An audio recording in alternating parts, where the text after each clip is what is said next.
Hi everybody, I wanted to do this video probably because I've just seen an inspiring video from my friend Matt Baillie regarding mental health. I just want you to see and hear that anyone can look normal and sound normal but be suffering on the inside. As you all know, my story has been a long one, hard journey as well for me. In July last year, I did what I thought I would never do, and that was try to commit suicide. People around me viewed me differently after this, and also I would say some of them let me go. I think that's the word you can use. They didn't want to be associated with someone that tried to kill themselves. It's very hard to describe, but also very hard to get to that mindset where you don't want to be here anymore, and then you go through with it, which I did. I had no plans of doing it, didn't write a letter, no suicide note. I just thought, I don't want to be here anymore and life will be better off without me. So on Wednesday the 19th of July last year, Alan dropped me off at my home. I kissed him goodbye like normal, told him I loved him like I always do, and I said I'll see you at the weekend. Half an hour later, he was breaking down my front door, trying to get in to save me. There I was, apparently on the bathroom floor, running in and out of consciousness with blue lips. They reckon I took probably about 42 pills, and luckily Alan had called the ambulance on the way to mine. This is when my ordeal I thought was over, but actually it was just the beginning. It started with a horrible ambulance dash to John Radcliffe, where I can't remember much. I was left on a stretcher for about 10 minutes before they put me into the emergency room, where I suddenly started violently being sick, and they put a tube down my throat. I was awake through this. They stomach pumped me, and then I have a big fear of needles. So they said, we've got to put a drip in you due to the fact that you have taken amitriptyline, which is the worst form of antidepressants to OD on, which me, not being a expert in the field, knew. So I was like, oh God, what have I done? So basically there was a fight between me and 3 nurses and a doctor, because I didn't want the needle put in my arm. It took one look from Alan to make me realise that if they didn't get the needle in, I would probably not be here today. That was about 9 o'clock in the evening. Then I was taken up to a ward full of people with similar problems to me, younger than me as well, that have tried to kill themselves. That's a weird word to say, I tried to kill myself, and to be able to accept that I did. Because now it's weird. I find myself questioning things like, when will I die? And will it be on my terms again this next time, or will I get punished with a nasty illness because of what I did?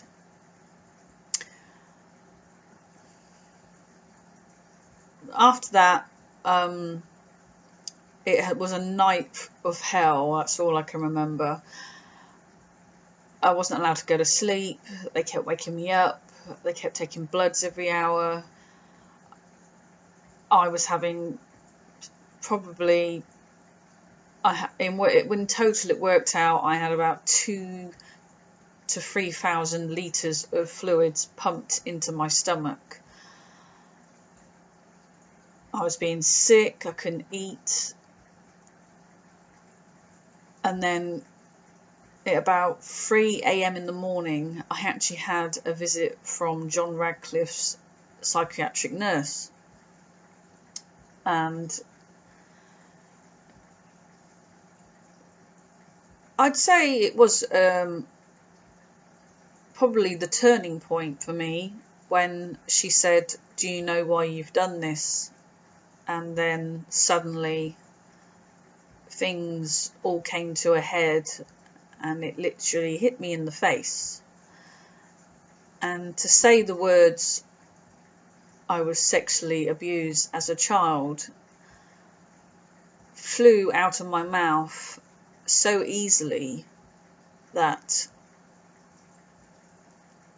I finally realised what I'd been keeping down inside me, so sectioned off from my brain, had come rushing back to the surface because I was under a lot of pressure from the job centre, not believing me that I was ill, because as they say, you can't see it, it's not there. It is there, it's in there. There are days when I wake up and I wish I wasn't here. I still get those days, and sometimes I even plan a day where I think, today I will maybe kill myself, but I don't go ahead with it. I've been told that I'm probably going to have this suicidal ideation for a very long time, since my mental breakdown, which I had in December, which was also a very bad experience for me, but also it brought to light a lot of things that led me to it, i.e. the sexual abuse.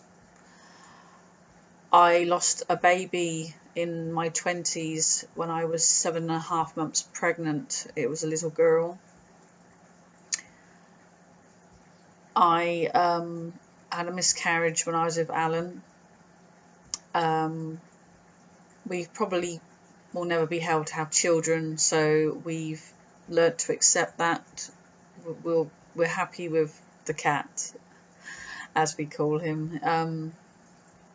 But I just wanted to do this today to show you that, yes, I may be in front of you now smiling and talking quite normal, but there are days when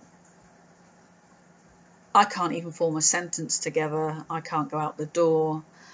I can't talk to strangers. I can't even talk to friends or family. There are days when I cry constantly for no reason. I think someone's coming to get me. It's a weird feeling. But what this has taught me is, if you speak to people that you know about mental health, they will probably tell you that they have it too, even though you've never known from them before. I've had mental health all my life from the age of 17, and I'm still here. So it goes to show that you can live with it, even though I did the unthinkable last year. But I want people now who are maybe on my friends list to not go through with any silly act or anything to end your life, speak to a relative or a close friend, or even just walk into a shop and speak to a stranger, and they will probably tell you that they know someone with mental health. So believe me, if it's not there, you can still see it. Look at me. So please, anybody out there who are thinking of doing the unthinkable, don't.